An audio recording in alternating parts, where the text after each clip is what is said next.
वैशाख मास की शुरुआत कब हो रही है और कब होगी समाप्त? वैशाख मास का महत्व क्या है? इन दिनों में हमें क्या-क्या चीज़ें अवश्य करनी चाहिए? साथ ही फ्रेंड्स कौन सा दान करना चाहिए? वैशाख के पूरे महीने में कौन से नियम हमें अपनाने चाहिए जिससे कि पूरे महीने हमारे घर माता लक्ष्मी की कृपा बनी रहे? तो आइए वीडियो की शुरुआत करते हैं। नमस्कार, वेलकम टू माय चैनल। मैं हूँ अर्चना शुक्ला।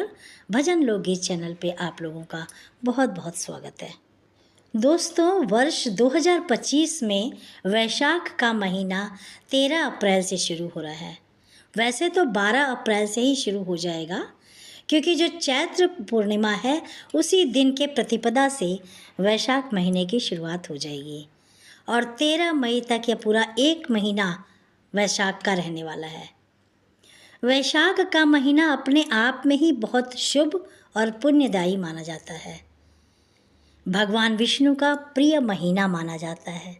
ऐसी मान्यता है कि इस पूरे महीने में अलग अलग देवी देवताओं और देवियों की शक्तियों का जन्म दिवस भी मनाया जाता है। जैसे देवी देवताओं का जन्म भी हुआ है। जैसे कि हम बात करें नवमी पर, तो माता सीता का जन्म दिवस मनाया जाता है। इसी महीने अक्षय तृतीया का पूर्ण तिथि आता है, जो कि शुक्ल पक्ष की तृतीया तिथि को मनाई जाती है, जिस पे गंगा माता का अवतरण हुआ है और परशुराम जयंती यानी कि उनका भी जन्मोत्सव मनाते हैं। इसी में भगवान श्री कृष्ण ने पांडवों को अक्षय पात्र दिया था और इसी अक्षय तृतीया के दिन दिया था। तो इस तरह के बहुत से महत्वपूर्ण कार्य इस वैशाख के महीने में हुए थे। इसीलिए इस मास का महत्व और अधिक बढ़ जाता है और भगवान विष्णु, माता लक्ष्मी धरती का भ्रमण करने के लिए आते हैं।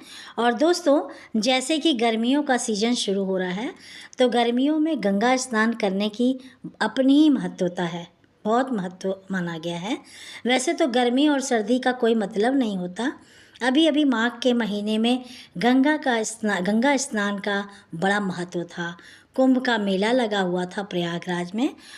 इसी तरह से वैशाख के महीने में पवित्र नदियों में स्नान और दान करने का बहुत महत्व है।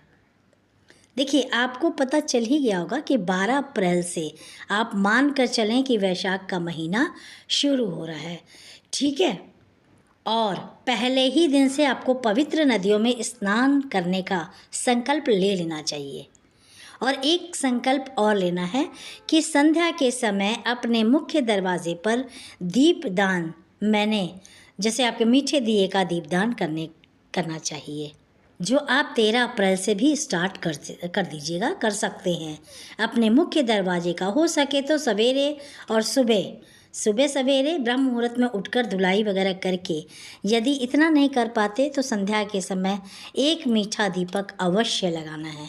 हो सके तो उसे कलश के ऊपर रखें।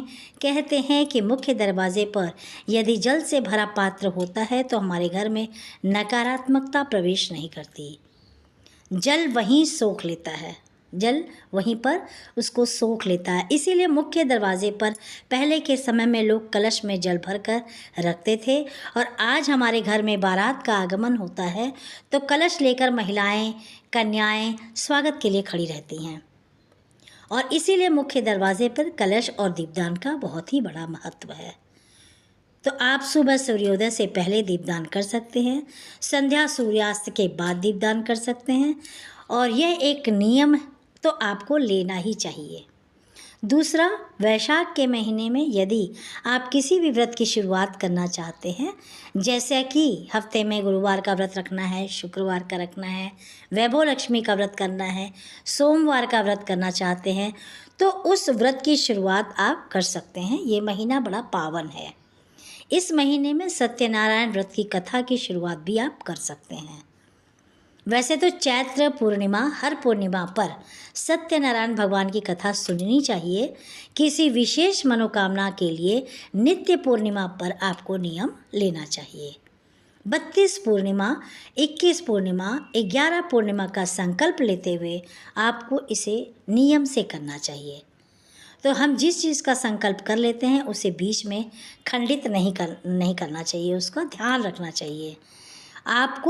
अगर आप सक्षम नहीं हैं, आप इतना नहीं कर पाते, तो संकल्प लिए बिना ही आप व्रत वगैरह कर सकते हैं।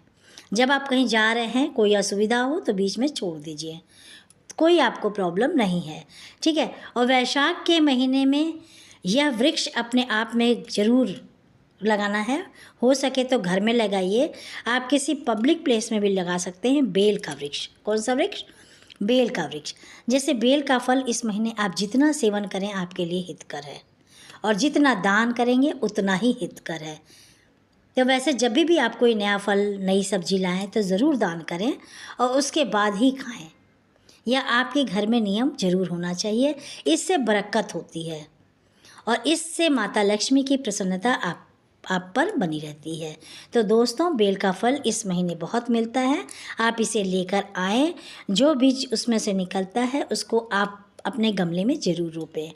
छोटे छोटे पौधे हो जाते हैं, आप स्वयं ले जाकर किसी स्कूल, किसी शिवालय, कहीं भी उसको लगा सकते हैं। और सावन के महीने में बेलपत्र कितनी मुश्किल से मिलता है, तो जब हम घर से एक बेल हर पब्लिक प्लेस पे होगा तो बेलपत्र खरीदने की आवश्यकता नहीं होगी। आपका लगाया हुआ बेलपत्र देवी देवताओं को चढ़ाने के काम में आएगा, और इसीलिए आप यह कार्य अवश्य करने का प्रयास करें। जब उसमें से बीज निकलेंगे, उसके गमले में आप लगा दे, उसको आप अपने गमले में लगा दिए, धीरे धीरे वह ग्रो करने लगेगा और सावन के महीने में ले जाकर आप कहीं भी लगा सकते हैं। बहुत ही पुण्य कम कमाने वाला कार्य है ये।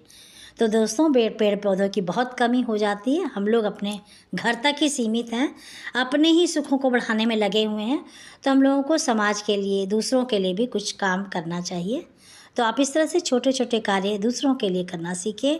इससे आपको ऐसे पुण्य की प्राप्ति होगी जो कि इस जन्म में नहीं समाप्त होगा। आने वाली जो पीढ़ियां हैं वह भी उसका सुख भोगेंगी। आपका बहुत ज़्यादा धन और बहुत ज़्यादा समय नहीं लगने वाला है, आप ज़रूर इसका संकल्प लें। और दूसरी अहम बात कि वैशाख के महीने में जल का दान बहुत महत्वपूर्ण है। जैसे गर्मियाँ शुरू हो चुकी हैं तो आपको वैशाख के महीने में घड़े का दान, मटके का दान, पंखे का दान, सत्तू का दान करना चाहिए। यह सारी चीज़ें, जैसे चने का, जौ का जो सत्तू होता है, जल, पंखा, ये सारी चीज़ें हमें शीतलता प्रदान करती हैं। जैसे माघ के महीने में हमें गर्मी प्रदान करने वाली चीज़ें दान करते हैं, कंबल का, छाते का।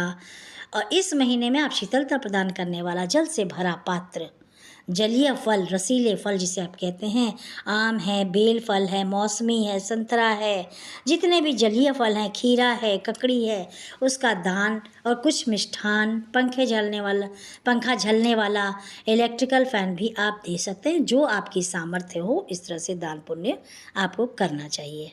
पूरे महीने, वैशाख महीने का पुण्य फल प्राप्त हो, इसके लिए भगवान विष्णु से संबंधित आपको व्रत और पाठ करने चाहिए। तो भगवान विष्णु का बहुचर्चित, आप सभी को मंत्र पता है, ओम नमो भगवते वासुदेवाय नमः। ये सबसे अच्छा मंत्र होता है, ओम नमो भगवते वासुदेवाय नमः। आप इसे तुलसी की माला से, लाल चंदन की माला से, रुद्राक्ष की माला से, बिल्कुल सरल और साधारण तरीके से आप जितना भी अधिक जप कर सकें। इस महीने में तुलसी पूजन का भी बहुत महत्व है। तो आपके घर में तुलसी हैं तो आप उनके नीचे एक दीपक लगाएं, जल जरूर अर्पित करें। एकादशी के दिन ना दें, दशमी के दिन जरूर दें। एकादशी के दिन जल नहीं दे सकते तो दशमी में दे दें, अधिक जल दिया करें। तुलसी आपकी सूखनी नहीं चाहिए। दोस्तों, पीपल वृक्ष की सेवा भी करनी चाहिए। गर्मियाँ अधिक हो रही है, वैसे तो पीपल विशाल वृक्ष होता है, लेकिन एक लोटा जल नियम से आपको सुबह सवेरे जरूर देना चाहिए। और कब दीपदान करना चाहिए? तो दीपदान का नियम ही है अंधेरे में प्रकाश का दान, यानी जब सूर्यास्त हो जाता है तब हमें प्रकाश का दान करना चाहिए।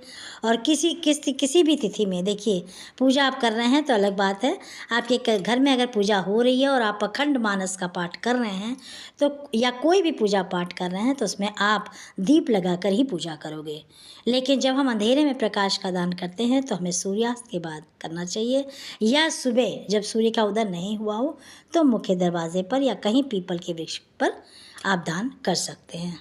ज्येष्ठ के महीने में वट अमावस्या पर तो परिक्रमा करने का बहुत बड़ा विधान है, तो आप परिक्रमा अवश्य करें। यदि आपके पास समय है तो पीपल वृक्ष के नीचे बैठकर ओम नमो भगवते वासुदेवाय नमः का पाठ करें।